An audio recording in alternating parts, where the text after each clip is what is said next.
Hi all, welcome back to my channel Selshans Easy English in Tamil. இன்னைக்கு வந்து letter writing பார்த்துடலாம். அதோட ஃபார்மேட்டும் டெம்ப்ளேட்டுமே கொடுக்குறேன். லெட்டர் டு த எடிட்டருக்கும் தனியாக டெம்ப்ளேட் கொடுக்குறேன். நார்மலாக இருக்க ஜென்ரல் ரைட்டிங் இருக்கு இல்லையா, லெட்டர் ரைட்டிங், அதுக்குமே என்ன ஸ்டார்டிங் லைன் என்ன க்ளோசிங் லைன் அப்படின்னு சொல்லி டிஸ்கஸ் பண்ணிடலாம். ஃபர்ஸ்ட் பார்த்தீங்க அப்படின்னா சென்டர்ஸ் அட்ரஸ் போடுவோம். அதுக்கப்புறமா வந்து நம்ம டேட்டை போடுவோம். அதுக்கப்புறமா ரிசீவர்ஸ் அட்ரஸ், அதாவது யாருக்கு நம்ம எழுதுகிறோமோ அவங்களோட இது ரிசீவர்ஸ் அட்ரஸ். அதுக்கப்புறமா சப்ஜெக்ட்டுக்கு இங்கே கோலன் வரும், நான் மிஸ் பண்ணியிருக்கேன். அதுக்கப்புறம் சல்யூட்டேஷன், சார் மட்டும்தான் இப்போ நம்ம ஜென்ரலாகவே போடுறோம். அதுக்கப்புறம் நம்ம என்ன கண்டென்ட் எழுதுகிறோம் லெட்டரில், அதுதான் பாடி ஆஃப் த லெட்டர். அதுக்கப்புறமா பார்த்தீங்கன்னா காம்ப்ளிமெண்ட்ரி க்ளோசிங், இது வந்து என்னென்ன டிஸ்கஸ் பண்ணுறேன். அதுக்கு கீழே வந்து சென்டர்ஸ் நேம் நம்ம எழுதிடணும். ஸோ ஃபார்மேட்டுங்கிறது இதுதான். ஒன்று ஒரு லைன் விட்டு எழுதுங்க, பார்க்கறதுக்கு நீட்டாக இருக்கும். முன்னாடி பார்த்தோம் இல்லையா அந்த ஸ்கெலிட்டன், அந்த ஃபார்மேட், அதோட இன்டீட்டெயிலாக பார்த்துடலாம். சென்டர்ஸ் அட்ரஸ்ங்கிறது நீங்கள் உங்களோட அட்ரஸ் தான். இதில் வந்து பேர் எழுதணும்னு அவசியம் இல்லை, அட்ரஸ் மட்டும் எழுதினா போதும். அவங்களே கொடுத்துருப்பாங்க இந்த மாதிரி நேமு யூஆர் அப்படின்னு சொல்லி கொடுத்துட்டு நேம் அண்ட் அட்ரஸ் கொடுத்துருப்பாங்க இல்லையா, அது மட்டும் போட்டுக்கலாம். இங்கே எங்கேயுமே பங்க்சுவேஷன் யூஸ் பண்ணக்கூடாது. எங்கெல்லாம் பண்ணணுங்கிறத மட்டும் நான் சொல்கிறேன். இஃப் சப்போஸ் நீங்கள் நம்பரை தனியாக எழுதிட்டு அந்த கார் ஸ்ட்ரீட்டுங்கிறது தனியாக நெக்ஸ்ட் லைனில் எழுதுறீங்க அப்படின்னா கமா போடக்கூடாது. இங்கே பாருங்கள் 13 போட்டுட்டு பக்கத்துலேயே கார் ஸ்ட்ரீட் எழுதுறதுனால கமா யூஸ் பண்ணியிருக்கோம். பங்க்சுவேஷன் வேறு எதுவுமே வரக்கூடாது, எண்ட் ஆஃப் த லைனில் வரவே கூடாது. நெக்ஸ்ட் பார்த்தீங்கன்னா டேட் ஹோப் உங்களுக்கு இந்த மாதிரி ஃபார்மேட்டில் தான் சொல்லி கொடுத்துருப்பாங்கன்னு நினைக்கிறேன். February 7, 2026 அப்படின்னு எழுதுகிறோம். இதுவே நீங்கள் டேட்டை முன்னாடி போடுற மாதிரி இருந்தால் 7 February 2026 வரும், கமா தேவையப்படாது.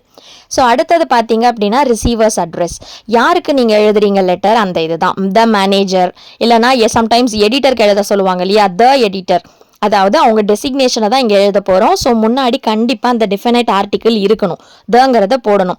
அதுக்கப்புறம் அவங்க கம்பெனியோட அட்ரஸ், இல்லை அவங்க ஏரியாவே அவங்க address, ABC private limited Tuticorin, இந்த மாதிரி போட்டிருக்கேன். அடுத்து பாடி ஆஃப் த லெட்டர் தனியாக டிஸ்கஸ் பண்ணலாம். இப்போ காம்ப்ளிமெண்ட்ரி க்ளோசிங் பாருங்கள். யோர்ஸ் ஃபெய்த்ஃபுல்லி, யோர்ஸ் ட்ரூலி எழுதலாம், யோர்ஸ் சின்சியர்லியும் எழுதலாம். இது எல்லாமே நம்ம யாராவது ஒரு ஹையர் அஃபிஷியலுக்கு எழுதுகிறோம், கரெக்டாக நம்ம ஒரு ரெசிடென்ட்டாவோ ஒரு சிட்டிசனாவோ அந்த மாதிரி எழுதுவோம். ஸோ நம்ம இந்த மூணுமே யூஸ் பண்ணிக்கலாம். யுவர்ஸ்க்கு வந்து மேலே அப்போஸ்ட்ரஃபி போடவே கூடாது, மறந்து கூட போட்டுறாதீங்க, உங்களுக்கு மார்க்கு கம்மி பண்ணிவிடுவாங்க. ஃபார்மேட்டுக்கு 1 மார்க் அலாட் பண்ணியிருக்கு சிபிஎஸ்சி. இதில் ஹோப் இதில் கிளியராக இருப்பீங்கன்னு நினைக்கிறேன். இது வரைக்கும் ஃபார்மேட்டில் இருக்கிறது தான், இது அப்படியே நீங்கள் எழுதிடலாம். பாடி ஆஃப் த லெட்டர் பாருங்கள், இங்கே 3 பேராகிராஃப் நான் கொடுத்துருக்கேன். ஸோ ஃபஸ்ட் பேராகிராஃபும் லாஸ்ட் பேராகிராஃபும் கண்டிப்பாக இந்த மாதிரி தான் இருக்கணும். இன்ட்ரோடக்ஷன், நீங்கள் யார் என்ன சொல்ல வரீங்க அந்த லெட்டர்லங்கிறத அதில் மென்ஷன் பண்ணிட்டோம். பேராகிராஃப் 3ங்கிறது 3ன்னு இல்லை 4, 5, 6 உங்கள் எண்ட் ஆஃப் தி பேராகிராஃபை கூட வச்சுக்கலாம். அது கண்டிப்பாக கன்க்ளூஷன் தான் கொடுக்கணும். இடையில இந்த செகண்ட் பேராகிராஃபில் போட்டிருக்கேன் இல்லையா, ப்ராப்ளமை பற்றி பேசலாம், இல்லை அதோட காசஸை பேசலாம், அதோட எஃபெக்ட்ஸ் என்னென்னலாம் நடக்கும்னு பேசலாம். நீங்கள் அதுக்கு ஒரு சொல்யூஷன் கொடுக்குற மாதிரி இருந்தால் அதை கூட டிஸ்கஸ் பண்ணலாம். ஸோ இப்படி இந்த மாதிரி பிரிச்சுக்கிட்டீங்க அப்படின்னா 4 பேராகிராஃப்ஸ் உங்களுக்கு இங்கேயே வரும். 2, 3, 4, 5 எழுதிட்டு 6th பேராகிராஃபை கன்க்ளூஷனாக போட்டுக்கலாம். இல்லை ரொம்ப பெருசாக வேண்டாம் அப்படின்னா ப்ராப்ளம் காசஸ் ரெண்டையும் சேர்த்து ஒரு 2 லைன் வர மாதிரி எழுதி ஒரு பேராகிராஃபாக போட்டுக்கிட்டு எஃபெக்ட்ஸும் சொல்யூஷனை பற்றி எழுதி அதையும் நீங்கள் அந்த மாதிரி டிஸ்கஸ் பண்ணிக்கலாம். ஸோ கண்டிப்பாக நீங்கள் பேராகிராஃபாக தான் பிரித்து எழுதணும். அட் ஸ்ட்ரெச்சில் எழுதினீங்க அப்படின்னா கண்டிப்பாக மார்க் கம்மி பண்ணுறதுக்கு சான்சஸ் அதிகமாகவே இருக்குது. ஸோ இதை ஃபாலோ பண்ணிவிடுங்க. நான் ஒரு எக்ஸாம்பிள் கொடுத்து உங்களுக்கு எக்ஸ்பிளைன் பண்ணுறேன். Write a letter to the mayor of your city seeking a solution to the problem of water logging in your area. U R Ram, 13 car street, Salem. Address கொடுத்துட்டாங்க. நீங்கள் உங்களோட மேயருக்கு எழுத போகிறாங்க. தண்ணி வந்து தேங்கி இருக்கு உங்கள் ஏரியாவில். இது வந்து நம்ம என்வாயன்மெண்ட் பேஸ் பண்ணியிருக்கு இல்லையா, அதில் கூட வச்சுக்கலாம். நம்ம ஆல்ரெடி டிஸ்கஸ் பண்ண மாதிரி தான். ஃபர்ஸ்ட் சென்டர்ஸ் அட்ரஸ் எழுதிடுங்க, அதுக்கப்புறம் டேட் போட்டுருங்க, அதுக்கப்புறம் கீழே வந்து நம்ம ரிசீவர்ஸ் அட்ரஸ் போட்டு சப்ஜெக்ட் பாருங்கள். இந்த மாதிரி 1 லைன் இல்லை 2 லைனில் முடிச்சிடுங்க, நிறைய எழுதாதீங்க. சப்ஜெக்ட் பாருங்கள், complaint regarding the recurring problem of water logging in my street. என்னோட ஸ்ட்ரீட்டில் தண்ணி தேங்கி இருக்கிறத பற்றி ஒரு கம்ப்ளைண்ட் எழுதுறேன். இது கம்ப்ளைண்ட்டாகவும் இருக்கலாம், இல்லை ஒரு அவேர்னஸ் கிரியேட் பண்ண என்ன மாதிரி கொஸ்டின் இருக்கோ அதுக்கேற்ற மாதிரி எழுதிக்கோங்க. சல்யூட்டேஷன் பாருங்கள், சார், அதுக்கு பக்கத்தில் ஒரு கமா. ஸோ ஃபர்ஸ்ட் வந்து நம்ம இந்த மாதிரி தான் எழுதுவோம். த்ரூ திஸ் லெட்டர், நான் பின்னாடி நிறைய ஐடியாஸ் கொடுத்துருக்கேன், உங்களுக்கு அது பிடிச்சிருக்குனாலும் அதை எடுத்துக்கோங்க. எதில் நீங்கள் கன்வீனியண்ட்டாக இருக்கீங்களோ அந்த லைன்ஸ் ஃபாலோ பண்ணிக்கோங்க.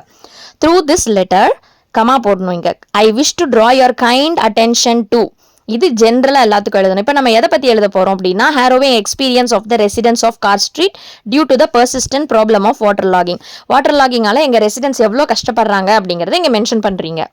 அவ்வளோதான், இன்ட்ரோடக்ஷன் முடிஞ்சிருச்சு. இங்கே பாருங்க, அடுத்து நம்ம இன்னும் 3 பேராகிராஃபாக பிரிச்சிருக்கோம். Despite being a prominent residential area, the lack of functional drainage system has made life miserable for us, especially during the monsoon season. So நம்ம என்ன ப்ராப்ளம் அப்படிங்கிறத இங்கே டிஸ்கஸ் பண்ணுறோம். இது கண்டினியூஸாக இருக்கிறதுனால எஸ்பெஷலி இந்த மன்சூன் சீசன்ஸ்லாம் எங்களுக்கு இந்த ப்ராப்ளம் இருக்குது அப்படின்னு சொல்கிறோம். அதுக்கு அடுத்த பேராகிராஃப் பாருங்க. Even a brief spell of rain leads to knee deep water on the main road. This stagnant water acts as a breeding ground for mosquitoes, posing a grave threat of disease like malaria and dengue.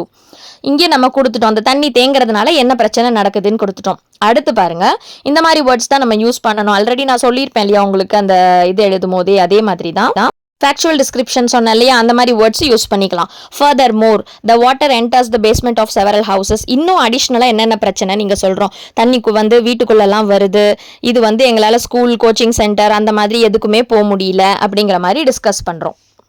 இதனால இன்னும் என்னென்ன பிரச்சனைகள் இருக்குங்கிறத எழுதுறத தோணுனதுனால இந்த paragraph போட்டிருக்கேன். உங்களுக்கு வேண்டாம் அப்படின்னா ஸ்கிப் பண்ணிட்டு நீங்கள் கடைசியாக கன்க்ளூஷன் கூட வந்துடலாம்.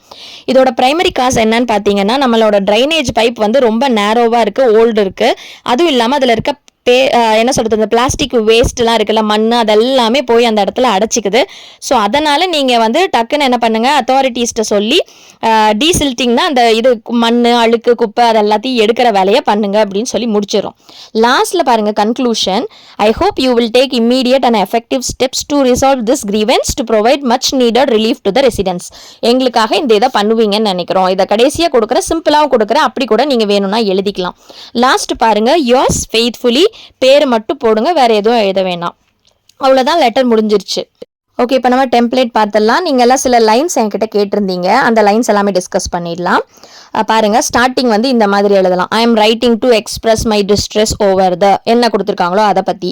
இல்லைன்னா I am writing to highlight the alarming issue of water logging in my street, அப்படி போட்டுக்கலாம்.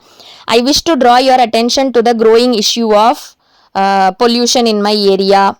I am writing to bring your attention towards the loud speakers problem in my area, அந்த மாதிரி கொடுக்கலாம். ஸோ நெக்ஸ்ட் இருக்கிறது பாருங்க, அது வந்து closing statement. I hope this matter receives immediate attention for the benefit of all. அவ்வளோதான், இதை last முடிச்சிருங்க. I hope this matter receives urgent attention அப்படியும் முடிக்கலாம். I hope for prompt action in this regard அப்படின்னு முடிக்கலாம். நான் முன்னாடி கொடுத்துருந்தது இன்னும் கொஞ்சம் டீட்டெயிலாக, உங்களுக்கு சப்போஸ் எந்த சென்டென்ஸுமே தோணலை அப்படின்னா கொடுத்த இந்த 3 சென்டென்ஸில் ஏதாவது ஒன்று போட்டு கூட நீங்கள் கம்ப்ளீட் பண்ணிடலாம். Next letter to the editor கேட்கறதுக்கும் சான்சஸ் இருக்கு.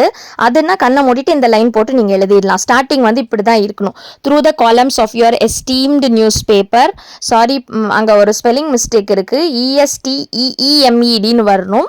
Esteemed newspaper, I would like to draw your attention to அப்படின்னு சொல்லிட்டு எழுதிடலாம். அதுக்கப்புறம் பேராகிராஃபாக பிரித்து எழுதிட்டு லாஸ்ட்டில் பாருங்க, நம்ம எதுக்கு லெட்டர் எடிட்டருக்கு எழுதுறோம் அப்படின்னா, ஒன்று பப்ளிக் அவேர்னஸ் கிரியேட் பண்ணுறதுக்கு, இல்லை அப்படின்னா அந்த இஷ்யூவை வந்து அந்த கன்சர்ன்ட் அத்தாரிட்டிஸ் படிச்சாங்கன்னா ஒரு ஆக்ஷன் எடுப்பாங்கிறதுக்கு. ஸோ நான் 2 ஆப்ஷனுமே கொடுத்துருக்கேன், கொஸ்டினுக்கு ஏற்ற மாதிரி நீங்கள் எழுதிக்கோங்க. I request you to publish this article in your newspaper so that the public will get awareness அப்படின்னு முடிங்க. இல்லைனா the concerned authorities will take immediate action அப்படின்னு சொல்லிட்டு முடிச்சிடுங்க. ஹோப் இந்த வீடியோ உங்களுக்கு யூஸ்ஃபுல்லாக இருந்திருக்கும் அப்படின்னு நினைக்கிறேன். அடுத்து வந்து நீங்கள் கேட்ட மாதிரி அந்த என்னது அப்ளிகேஷன் ரைட்டிங் ரெடி பண்ணிகிட்டு இருக்கேன். நான் கூடிய சீக்கிரம் அதையுமே போஸ்ட் பண்ணுறேன். இன்னும் வேறு உங்களுக்கு என்ன வேணும் அப்படிங்கிற மாதிரி சொல்லுங்கள். உங்கள் மேக்ஸ் எக்ஸாம் முடிஞ்சதுக்கு அப்புறமா 3 days கேப் இருக்கு இல்லையா, அப்போ 1 shot ரிவிஷன் மாதிரி தனித்தனியாக ப்ரோஸ், போயம், ட்ராமான்னு போடலான்னு இருக்கேன், உங்களுக்கு ஒரு குயிக் ரீகேப் பண்ணுறதுக்கு. ஸோ ஹோப் இதை உங்கள் ஃப்ரெண்ட்ஸ்க்கெல்லாம் ஷேர் பண்ணுங்கள். இல்லை யாரெல்லாம் லெட்டர் ரைட்டிங்கில் டவுட்டாக இருக்காங்களோ அவங்க எல்லாருக்குமே ஷேர் பண்ணுங்கள். கூடிய சீக்கிரம் அந்த கோட்ஸ் கேட்டிருந்தீங்க இல்லையா, அதையுமே நான் ரெடி பண்ணிகிட்ருக்கேன், அப்லோட் பண்ணிடுறேன். இன்னொரு வீடியோவில் பார்க்கலாம். பாய்.